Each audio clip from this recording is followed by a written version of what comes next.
बिस्मिल्लाहिर्रहमानिर्रहीम अल्लाहुम्मा सल्ली अला मुहम्मदिन व अला आलि मुहम्मद। आज मैं आपके लिए सीज़नल और बहुत ही आसान रेसिपी लेके आई हूँ। क्योंकि सिंघारों का सीज़न है तो मैंने कहा आपके साथ एक ऐसी रेसिपी शेयर करूँ जिससे आप आसानी से 5 से 7 मिनट में नरम और खुश सिंघारे तैयार कर सकते हैं। तो अब रेसिपी की तरफ बढ़ते हैं। यहाँ पे मैंने सिंघारे लिए हैं, इनको मैंने अच्छे तरीके से वॉश कर लिया है। क्योंकि ये तालाब में उगते हैं तो यह है कि इनके ऊपर गंदगी और मिट्टी वगैरह लगी होती है। तो आप इसको वॉश करके इसको छलनी में डाल के इसको ड्राई कर लें। ये बहुत ज़्यादा न्यूट्रिशियस होते हैं, इसमें कैल्शियम आयरन वगैरह होता है, तो ये आपके लिए भी बहुत ज़्यादा यूज़फुल है। तो अब रेसिपी को हम लोग करेंगे स्टार्ट। यहाँ पे मैंने एक कुकर लिया है। कुकर ये है कि आपने कुकर की बेस बड़ी होनी चाहिए। आप इसकी सिंघारों की क्वांटिटी के अकॉर्डिंग इसको सेट कर लें। उसके बाद आप इसमें स्टैंड रखें। आपने इसमें इतना पानी डालना है कि इसकी जो पानी का लेवल है वो स्टैंड से नीचे तक रहे। मैंने एक गिलास पानी लिया है, आप 1 से 1.5 गिलास पानी कर सकते हैं इसमें, लेकिन इस चीज़ का ख्याल रखें कि ये पानी स्टैंड से नीचे तक रहे। अब आपने एलुमिनियम फॉयल लेनी है। फॉयल को आपने कट कर लेना है। आपने कुकर के साइज़ के अकॉर्डिंगली इसको कट करना है। फॉयल लेने का मकसद ये है कि ये हमें एक बेस प्रोवाइड करेगी जिसके ऊपर हम सिंघारों को रख के इसको ईज़िली स्टीम दिलवाएंगे। तो यहाँ पे आप देख लें कि मैं इसको नीटली इसमें एडजस्ट करूँगी।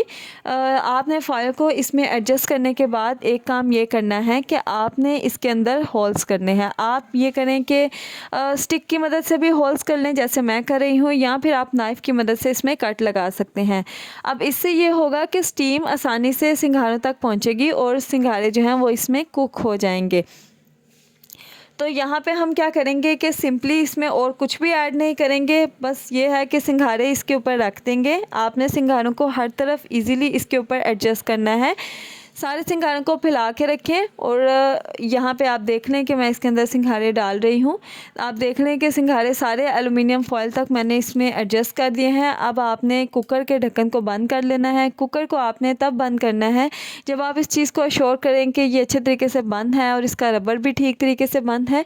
यहाँ पर मैंने इसके ऊपर जो है वो इसका वेट रख दिया है। 5 मिनट के बाद आपने इसको लिड इसके वेट को हटा देना है और अब इसकी स्टीम को अच्छे तरीके से निकलने देना है। जैसे स्टीम निकल जाए आप इसका ढक्कन खोल लें और ये है कि सिंघारे आप देख लें कि अच्छे तरीके से तैयार हो चुके हैं। इनमें से स्टीम निकल रहा है।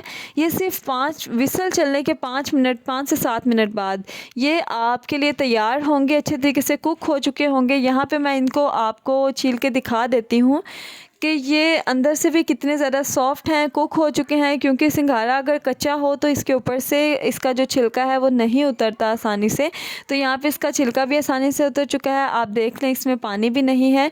पानी में जब हम सिंघारे बॉयल करते हैं तो ये होता है कि इनमें पानी रह जाता है और ये कच्चे भी रह जाते हैं समटाइम्स। तो ये आप देख लें कि कितने ज़्यादा सॉफ्ट हैं। आपको हाथ से भी तोड़ के दिखा देती हूँ कि ये माशाल्लाह कितने ज़बरदस्त और कितने सॉफ्ट बने हैं सिंघारे।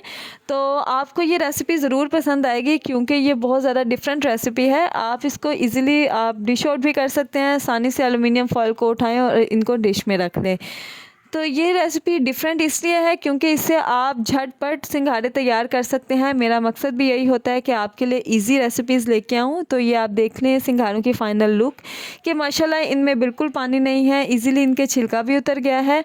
तो आपको अगर आज की रेसिपी पसंद आई है तो चैनल को सब्सक्राइब कीजिए। अगर अभी तक आपने सब्सक्राइब नहीं किया, वीडियो को लाइक कीजिए, शेयर किया करें ज़्यादा से ज़्यादा और कमेंट में बताया करें कि आपने रेसिपी ट्राई की या नहीं। मिलते हैं इंशाल्लाह नेक्स्ट रेसिपी में, तब तक के लिए अल्लाह।